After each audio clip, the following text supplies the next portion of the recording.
آج جہاں باقی عبادتوں میں سستی ہو رہی ہے، دعاؤں میں بھی لوگ پیچھے چلے جا رہے ہیں، مانگتے ہی نہیں ہیں، اور مانگتے ہیں تو پتہ نہیں کس اسٹائل سے مانگتے ہیں، توجہ نہیں ہوتی۔ اجتماعی دعاؤں پر زیادہ زور ہے، انفرادی پر زور نہیں ہے۔ کہیں مجمع دعا مانگ رہا ہوتا تو ہاتھ اٹھا کے آمین آمین شروع کر دیں گے، بس ٹھیک ہے، وہ بھی جائز ہے، لیکن دعا میں جو اصل ہے وہ انفرادی ہے۔ دیکھیں، جب آپ کسی سے اپنی حاجت پوری کرنے کے لیے، کچھ مانگنے کے لیے جاتے ہیں تو اکثر آپ کی کوشش ہوتی ہے کہ اس سے اکیلے میں ملو۔ اکثر کوشش کیا ہوتی ہے؟ سب کے سامنے نہیں، بلکہ آپ اس کو لیں گے، بھائی تھوڑی دیر کے لیے ذرا مفتی صاحب آپ سے کام ہے۔ ایسا ہی ہوتا ہے نا، اگر چھاؤں میں آ جائیں تھوڑی دیر کے لیے، لوگ کہتے ہیں نا مفتی صاحب کہہ رہے ہیں بھائی یہی پوچھ رہے کریں، اگر سائڈ پہ آ جائے تو سائڈ پہ جانے کے بعد پھر آپ کہتے ہیں یہ مسئلہ ہے، فلانا مسئلہ ہے، ڈمکانا مسئلہ ہے۔ تو سائڈ پہ لے جانے سے بعض دفعہ یہ بھی ہوتا ہے کہ سب کے سامنے آدمی اپنی بات نہیں لانا چاہ رہا ہوتا، اور بعض دفعہ یہ بھی ہوتا ہے کہ میں اپنی بات توجہ کے ساتھ سنا سکوں۔ تو دعا میں انسان، اللہ تو سب کی بات سنتا ہے، مجمع میں بھی اور تنہائی میں بھی، لیکن آپ دعا مانگنے میں جو آپ کی طبیعت لگے گی، توجہ سے مانگو گے، وہ تنہائی میں زیادہ شوق سے، زیادہ رغبت سے مانگ سکتے ہو۔ اجتماع میں ایسی رغبت اور ایسی شوق سے انسان دعا نہیں مانگ سکتا۔ وہ انفرادی دعائیں ہی ختم ہوتی جا رہی ہیں۔ قرآن مجید میں اللہ تعالیٰ نے رمضان کی جو آیتیں ہیں، ان آیتوں کے بعد ذکر کیا، وَإِذَا سَأَلَكَ عِبَادِي عَنِّي فَإِنِّي قَرِيب، اے نبی ان سے کہہ دیجئے کہ جب یہ مجھ سے میرے بارے میں پوچھیں تو آپ ان کو بتا دیں کہ میں بہت قریب ہوں تمہارے۔ اجیب دعوت الداعی اذا دعان، جب کوئی پکارنے والا، دعا مانگنے والا مجھ سے دعا مانگے گا تو میں اس کی پکار کا جواب بولے بھائی پکار کا جواب دوں گا۔ پکار کا جواب دینے کا مطلب کیا ہوتا ہے؟ قبول کروں گا اس کی دعا۔ جواب کا یہ مطلب نہیں کہ اچھا میں نے سن لیا، چلو ایک جواب تو یہ بھی ہوتا ہے نا، اچھا آپ چپ ہو جا۔ ہم کسی کو پکار رہے ہوں گے، کہتے ہیں اچھا بھائی ٹھیک ہے، پتہ چل گیا، اب چپ کر کے بیٹھ جاؤ آرام سے۔ تو اللہ تعالیٰ جب جواب دیتے ہیں تو کیا مطلب ہوتا ہے کہ اللہ تعالیٰ وہ دعا قبول کر رہے ہیں۔ ہم دعا کثرت سے مانگتے کیوں نہیں ہے؟ اس کی وجہ یہ ہے کہ ہمارے ذہن میں ایک چیز شیطان نے بٹھا دی ہے کہ مانگو تب بھی ویسے کے ویسے ہی ہے، نہیں مانگو تب بھی ویسے کے ویسے۔ وہ فلاں آدمی تو نہیں مانگتا، وہ تو پھر بھی اس کی تنخواہ اچھی مل رہی ہے، اور میں تو کئی سالوں سے دعائیں مانگ رہا ہوں، اے اللہ میری تنخواہ ڈبل نہیں کر سکتا تو کم از کم 50% ہی بڑھا دے، تو میں تو وہی کا وہی ہوں، میری تنخواہ میں تو کوئی اضافہ ہو نہیں رہا۔ تو ہم تو دیکھتے ہیں کہ ادھر دعا مانگو کچھ بھی نہیں ہو، سوائے ثواب کے کچھ بھی نہیں ملتا۔ یہ وہ چیز ہے جو انسان کو دعاؤں سے روکتی ہے۔ حالانکہ ہم پیغمبروں کی زندگی دیکھتے ہیں تو بات بات پر دعائیں مانگتے تھے، بہت کثرت سے، بہت زیادہ۔ لوط علیہ السلام، اچھا اللہ نے ان کی دعاؤں کو قرآن میں ذکر بھی کیا ہے۔ مناجات مقبولہ ایک دعاؤں کی کتاب ہے۔ حضرت مولانا اشرف علی تھانوی رحمہ اللہ تعالی نے قرآن اور حدیث کی دعاؤں کو ایک چھوٹی سی کتاب میں جمع کر کے ایک ہفتے پہ ڈیوائیڈ کر دی ہے اس کو، کہ آپ روزانہ ان میں سے ایک حصہ پڑھیں گے تو پورا ہفتے میں وہ تقریباً تمام دعائیں کور ہو جائیں گی جو قرآن و سنت میں بیان کی گئی ہیں۔ وہ کتاب ضرور خریدیں، رکھیں اپنے پاس، مناجات مقبولہ کے نام سے۔ تو ہم دعا کیوں نہیں مانگتے؟ مسئلہ ہمارے ساتھ یہ ہے کہ ہم کہتے ہیں کہ جو مانگتا ہے وہ بھی وہینچ کا وہینچ، اور جو نہیں مانگتا ہے وہ بھی کوئی سرخاب کے پر تو لگ نہیں جاتے کوئی مانگ رہا ہو تو۔ یہ وہ مسئلہ ہے جس کی وجہ سے لوگ دعائیں مانگنے میں بخل سے کام لیتے ہیں، جبکہ پیغمبر کثرت سے دعائیں مانگا کرتے تھے، بہت زیادہ۔ جو پچھلی آسمانی کتابیں ہیں ان میں لکھا ہوا ہے کہ یعقوب علیہ السلام اتنی کثرت سے دعائیں مانگا کرتے تھے کہ سجدے میں جا کے کہ ان کے یہ جو گھٹنے ہیں اور سر میں سخت نشان بن چکے تھے، وہ جگہ زمین پہ لگ کے سخت ہو جاتی ہے نا، تو اتنی کثرت سے دعائیں۔ ہم نے جن بزرگوں کے ساتھ ٹوٹا پھوٹا وقت گزارا ان کو دیکھا کہ وہ دعا بہت لمبی لمبی دعائیں مانگا کرتے تھے، بہت لمبی۔ ہمارے شیخ کے سامنے جب کوئی آیا کرتا تھا دعا کے لیے کہتا تو ہاتھ اٹھائے بغیر ویسے ہی اس کو ایک دعا کا جملہ کہہ دیا کرتے تھے۔ کسی نے کہا کہ آپ ہاتھ اٹھا کے اس کے لیے دعا کیوں نہیں مانگتے؟ تو فرماتے تھے کہ جب میں ایک دفعہ ہاتھ اٹھا لیتا ہوں تو پھر اتنی آرام سے نیچے گراتا نہیں، کیونکہ پھر اللہ کے دربار میں اب ہاتھ اٹھا لیے تو پھر تو ایسا ان کا دل لگتا تھا، مانگتے چلے جاتے تھے۔ تو بات یہ ہے کہ جب یہ یقین پیدا ہو جائے کہ جس خالق نے ہمیں پیدا کیا ہے اور جس نے ہمیں مانگنے کا حکم دیا ہے، اس کے سامنے جب ہاتھ اٹھا کے گڑ گڑائیں گے تو وہ تھوڑا نہیں دے گا، وہ دعا لازمی قبول کرے گا، اور وہ لازمی ہماری مانگی ہوئی چیزیں ہمیں عطا کرے گا۔ یہ جذبہ اور یہ نیت جب انسان میں پیدا ہو جائے تو پھر اس کا دعاؤں میں دل لگتا ہے۔ کیسے نہیں لگے گا؟ آپ سوچیں کہ آپ کو کوئی بتا دے کہ یہ جو سیٹھ صاحب ہے بہت بڑے، آپ جا کے ان سے مانگو، یہ ٹائم نکال کے بیٹھے ہوئے، جتنا مانگو گے، جو مانگو گے یہ دیں گے۔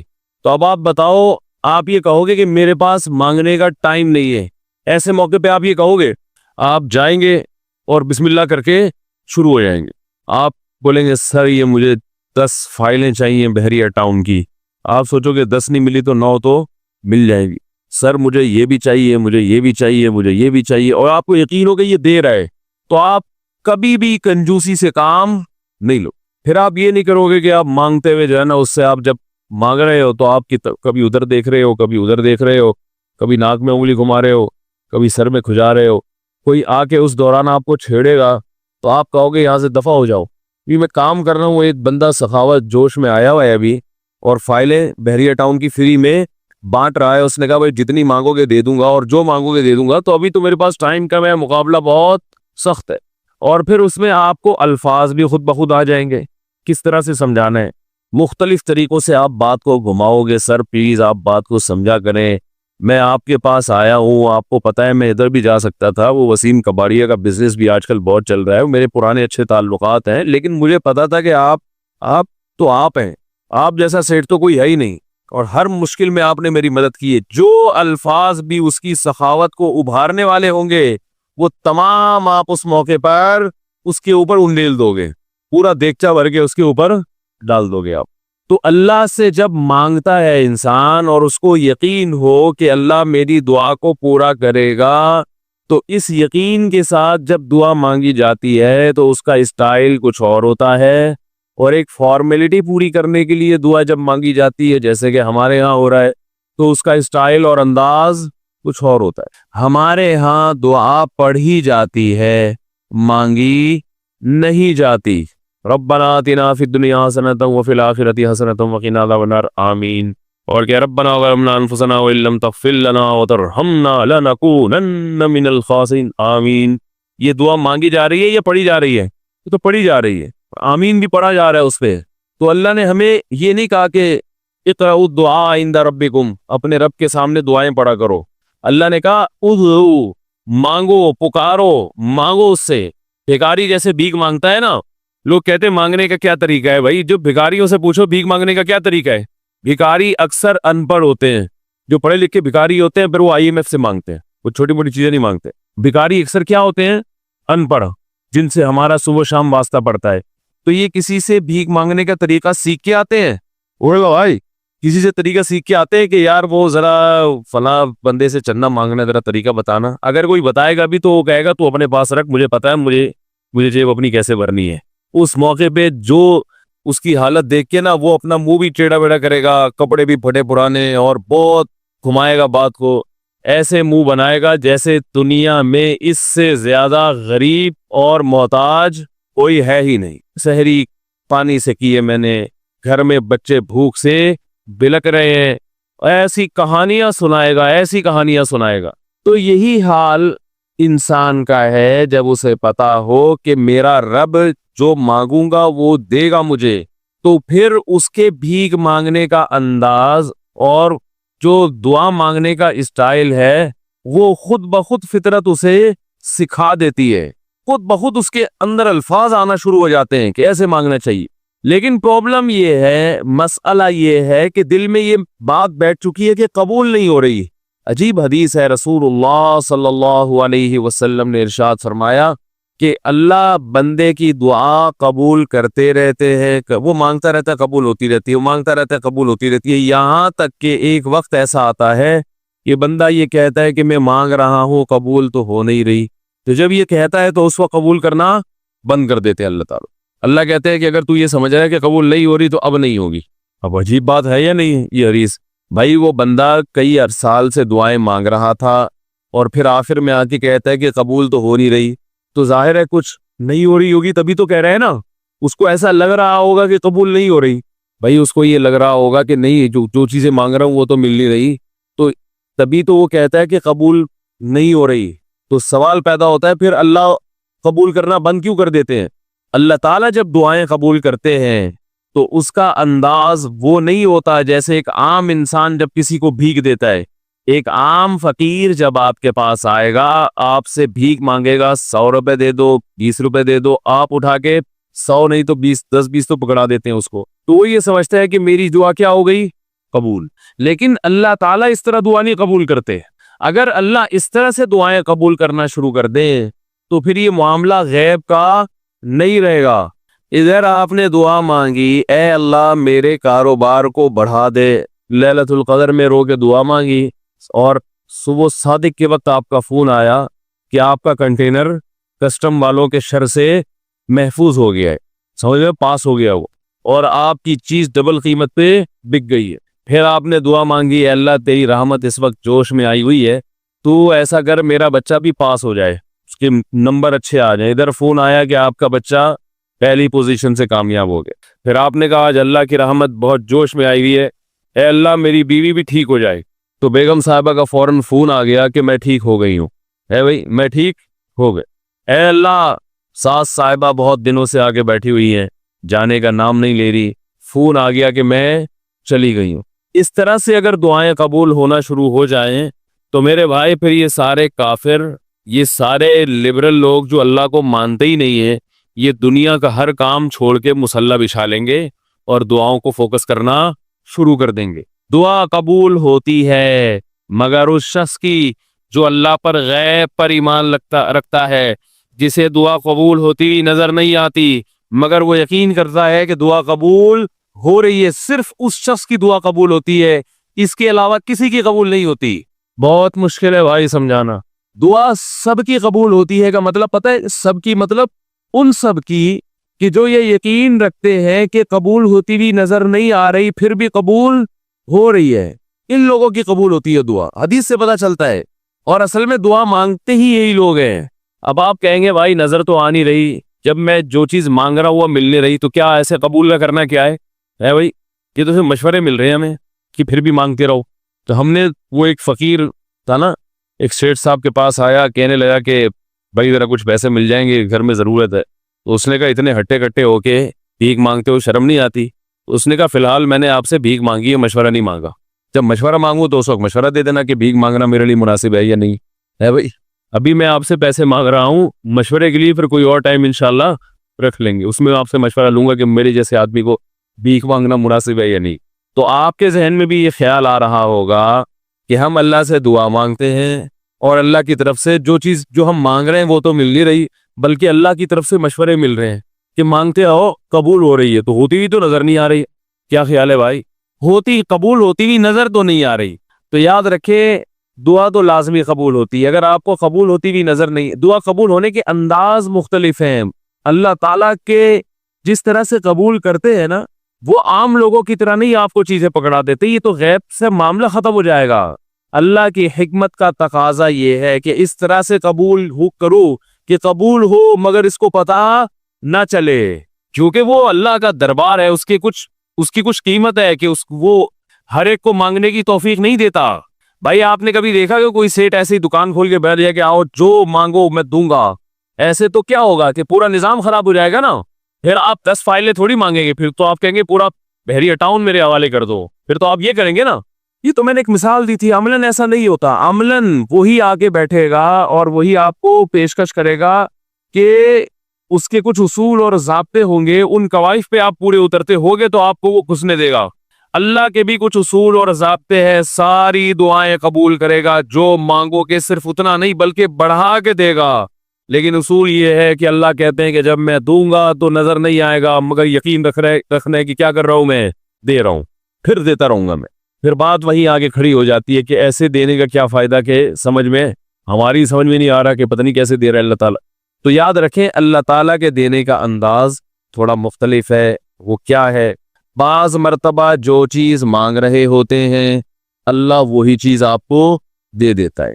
اور ایسا بھی ہوتا ہے, ہمیشہ ایسا تو نہیں ہوا ہوگا کہ جو چیز مانگی اور نہیں ملی ہو. کئی بار ایسا ہوا ہے کہ جو مانگا وہ اللہ نے دے دیا, فوراً مسئلہ حل ہو گیا. بعض دفعہ بلکہ اس سے بھی پہلے کا اسٹیپ, بسا اوقات تو آپ دعا مانگ ہی نہیں رہے ہوتے, آپ اس کو دعا سمجھ رہے ہوتے ہو, لہذا اس میں وہ جان ہوتی نہیں ہے, تو قبولیت کا پھر سوال ہی پیدا نہیں ہوتا. آپ دعا پڑھ رہے ہوتے ہو, مانگ رہے نہیں ہوتے. تو اللہ نے تو دعائیں قبول کرنے کا کہا ہے, دعائیں پڑھنے پر کہا ہو, وعدہ کیا ہو, ایسا ہمارے علم میں کوئی حدیث نہیں ہے. دیکھیں یونس علیہ الصلوۃ والسلام جب مچھلی کے پیٹ میں تھے تو یونس علیہ السلام کو اپنی خطا کا احساس ہوا کہ میں اللہ کی پرمیشن کے بغیر اپنی قوم کو چھوڑ کے آ گیا ہوں. ان کو احساس ہو گیا, تبھی اللہ نے مجھے مچھلی کے پیٹ میں ڈال دیا ہے. تو اب آپ نے مچھلی کے پیٹ میں جا کے یہ دعا مانگی, لا الہ الا انت سبحانک انی کنت من الظالمین. اے اللہ تیرے سوا کوئی عبادت کے لائق نہیں ہے, سبحانکا تو ہر عیب سے پاک ہے, تو نے جو مجھے مچھلی کے پیٹ میں ڈال دیا تو یہ تیری غلطی نہیں ہے, تو ہر عیب سے پاک ہے. انی کنت من الظالمین, میں ہوں ظلم کرنے والا اپنی جان پہ, مجھ سے غلطی ہوئی ہے. اللہ تعالیٰ کو آپ کا یہ مانگنا اتنا پسند آیا کہ مچھلی کو حکم دیا کہ ان کو ساحل پر اگل دو. اور نہ صرف یہ کہ مچھلی نے آپ کو ساحل پہ ڈالا, وہ انبتنا علی شجرۃ من یقطین, یقطین کوئی درخت تھا وہ بھی اللہ نے اگا دیا دھوپ سے بچانے کے لیے. لیکن جب مصیبتوں میں ہم یہ کلمہ پڑھتے ہیں لا الہ الا انت سبحانک انی کنت من الظالمین, تو ہم یوسف علیہ السلام والے جذبے سے یہ کلمے میں جو الفاظ ہیں وہ مانگتے نہیں ہیں, بلکہ ہم یہ کلمہ پڑھتے ہیں. سمجھ رہے, پڑھنے کی بھی برکتیں ہوتی ہیں, میں اس کا منکر نہیں ہوں, لیکن ہمارے جو ورڈنگ ہوتی ہے نا وہ مانگنے کا اسٹائل نہیں ہوتا. ہم چھوٹے بچے تھے تو مسجد میں آیت کریمہ کا ورد ہوا کرتا تھا کہ بھائی حالات خراب ہے آج کل, امام صاحب اسپیکر پہ اعلان کر کے بلاتے تھے, آ جاؤ بھائی آیت کریمہ کا ورد ہوگا, لا الہ الا انت سبحانک انی کنت من الظالمین, 5 لاکھ دفعہ پڑھا جائے گا. تو ہم مسجد میں آتے, وہ مسجد میں دانے رکھ, ہم تو آتے تھے, اس کے بعد جلیبیاں بھی ملتی تھی, بڑی گرم گرم ٹائٹ جلیبیاں ہوتی تھی. اب تک وہ مزہ نہیں آیا جلیبی, تو وہ جلیبیاں بھی ہوتی تھی, اوپر دانے رکھے ہوئے ہوتے تھے, وہ 5 لاکھ دانے ہوتے تھے, ختم کرنے ہوتے تھے. تو پھر ہم کیا کریں, لا الہ الا انت سبحانک انی کنت من الظالمین, لا الہ الا انت سبحانک. اس میں فراڈ نہیں کرتے تھے, پڑھتے پورا تھا الحمدللہ. بعض لوگ تو کیا کرتے تھے, ایک مٹھی لی لا الہ الا انت سبحانک انی کنت من الظالمین نے پھونک مارا اور سائڈ پہ رکھ دیا. وہ یہ ڈرامے بھی ہوتے تھے, لیکن ہم پورا ہی پڑھتے تھے. لیکن اس میں مانگنے کا انداز تو نہیں ہوتا تھا, لا الہ الا انت سبحانک انی. پھر اس میں بچے تھے, شرارت بھی شروع ہو جاتی تھی, دیکھنے کوئی ادھر دیکھ رہا ہے تو ایک دانہ اٹھایا, لا الہ الا انت سبحانک انی کنت من الظالمین, یوں کر کے اس کی ناک پہ مارا ہے. کوئی ادھر دیکھ رہا ہے تو اس کی جیب میں ڈال دیا. تو یہ دعا مانگی جا رہی ہے, یہ تو پڑھی جا رہی ہے, ایک فارمیلٹی ہے کہ 5 لاکھ پورے کرنے ہیں, اس کے بعد جلیبی کھانا ہے اور نکلنا ہے. تو آج بھی ایسا ہی ہو رہا ہے, امام صاحب دعا مانگتے ہیں, لوگ کہتے ہیں یار چلو جب نماز پڑھ لی, 4 رکعتیں پڑھ لی, سلام بھی پھیر لیا, تو اس میں کیا جا رہا ہے, یہ بھی پورا ہی کر لو. ایسا ہی ہوتا ہے نا, یہ بھی پورا ہی کر لو, آمین آمین کہہ لیں گے. امام صاحب ڈرائیور ہیں, ہم پیچھے مقتدی ہیں, تو جہاں اتاریں گے وہی اتریں گے ہم لوگ, پہلے تو نہیں اتر سکتے. تو یہ ایک لوگوں کے ذہن میں تصور ہے. نبی صلی اللہ علیہ وسلم نے فرمایا اللہ ظاہر قلب کے ساتھ دعا کی طرف توجہ نہیں دیتے. ظاہر قلب کا مطلب آپ کا دل حاضر نہیں ہو, کچھ اور سوچ رہے ہو, اور ادھر سے آپ نے ویسے ہی ایک فارمیلٹی پوری کرنے کے لیے. اللہ کہتے ہیں کہ جب تو مانگنے میں مخلص نہیں ہے تو میں تجھے کیوں دوں. تو مانگنے میں ہی مخلص نہیں ہے. تو بعض دفعہ بلکہ اکثر ایسا ہوتا ہے کہ ہماری دعا میں جان ہی نہیں ہوتی. آدم علیہ السلام کو جب جنت سے نکالا گیا تو پریشان تھے, بے چین تھے, مضطرب سے, میں کیا کروں کہ اللہ مجھ سے خوش ہو جائے. اس بے چینی میں الفاظ نہیں آ رہے سمجھ میں. فَتَلَقَّى آدَمُ مِن رَبِّهِ كَلِمَاتٍ, اللہ فرماتے ہیں اللہ نے آدم کے دل میں کلمات ڈال دیے ان کی بے چینی کو دیکھ کر کے اس طرح سے مجھے مانگو. جب انسان اخلاص کے ساتھ دعا مانگتا ہے تو الفاظ کا القاء کہاں سے ہوتا ہے, اللہ کی طرف سے وہ القاء ہونا شروع ہوتا ہے. اللہ کہتے ہیں اس طرح سے مانگ. حضرت حکیم اختر صاحب رحمہ اللہ تعالیٰ نے ایک واقعہ بیان کیا, فرمایا کہ ایک شخص نے حرم میں, انہوں نے دیکھا یا کسی اور بزرگ نے دیکھا کہ حرم میں ایک شخص اللہ سے دعا مانگ رہا ہے گناہوں کی معافی کے لیے, اور اللہ سے کہہ رہا ہے کہ اے اللہ اگر تو میرے گناہ معاف کر دے گا تو بھی خوش ہوگا, اور تیرے حبیب محمد صلی اللہ علیہ وسلم بھی خوش ہوں گے کہ ایک آدمی کی بخشش ہو رہی ہے, اور تیرا یہ بندہ بھی خوش ہو جائے گا. اور اگر معاف نہیں کرے گا تو بھی خوش نہیں ہوگا, کیونکہ اللہ کو جہنم میں ڈال کے خوشی تو ہوتی نہیں ہے بندوں کو. اور تیرے حبیب محمد صلی اللہ علیہ وسلم کو پتہ چلے گا وہ بھی خوش نہیں ہوں گے, اور میں بھی خوش نہیں ہوں گا. شیطان خوش ہوگا جو تیرا دشمن ہے. اب خود سوچ لے, تو اپنے دشمنوں کو خوش کرنا چاہتا ہے, یہ اتنے سارے ہے, وہی اتنے سارے دوست ہیں تیرے, ان کو ناراض کر کے تو خوش کس کو کر رہا ہے؟ اپنے تو جو تیرا بھی دشمن ہے، میرا بھی دشمن، اور تیرے حبیب محمد صلی اللہ علیہ وسلم کا بھی دشمن ہے۔ تو دیکھو کیسے الفاظ ہیں اس کے، تو ایسا کہ بظاہر بخشش کے علاوہ کا آپشن چھوڑا ہی نہیں۔ کیا خیال ہے؟ حجاج ابن یوسف بڑا ظالم تھا، بڑا ظالم۔ موت کا جب وقت آیا تھے، یہ لوگ ایمان والے، چاہے ظالم تھے، بدعمل تھے، لیکن اللہ پر ایمان بہرحال رکھتے تھے، ان کو پتا تھا کہ میں غلط کر رہا ہوں۔ جب موت کا وقت آیا تو کہنے لگا کہ اے اللہ لوگ کہتے ہیں کہ تو مجھے نہیں بخشے گا، لوگ کہتے ہیں کہ میرے جیسے گناہگار کو تو نہیں بخش سکتا۔ بڑے عجیب الفاظ ہیں، اللہ کی رحمت کو جوش دلا رہا ہے کہ تو ایسا کر کے دکھا دے، یعنی کچھ ایسا کر کے دکھا دے کہ جو تیرے بارے میں لوگ گمان کر رہے ہیں وہ گمان کیا ہو جائے۔ یہ بالکل ایسے ہے جیسے کوئی بہت بڑا سیٹ ہو، آپ اس سے بہت زیادہ بڑا قرضہ مانگنے کے لیے جائیں جو کہ عام طور پر نہیں ملتا، لیکن آپ اس کو جوش دلا رہے ہو کہ لوگ کہتے ہیں کہ تو اتنا بڑا قرضہ نہیں دے سکتا، تو آج تو اپنی سخاوت دکھا دے کہ میں اتنا بڑا قرضہ بھی دے سکتا ہوں۔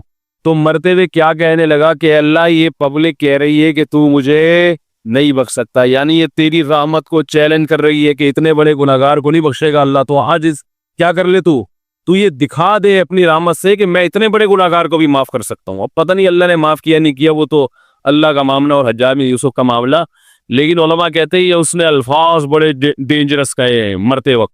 ڈینجرس کا مطلب یعنی دوسرے معنی میں ایسے ہے کہ اس نے اللہ کی عرش کو ہلا دیا ہوگا۔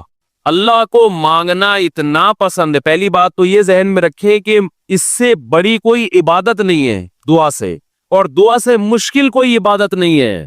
نماز پڑھنا آسان ہے، زکوٰۃ دینا آسان ہے، روزہ رکھنا بھی آسان، سب سے مشکل کام کیا ہے؟ دعا مانگنا۔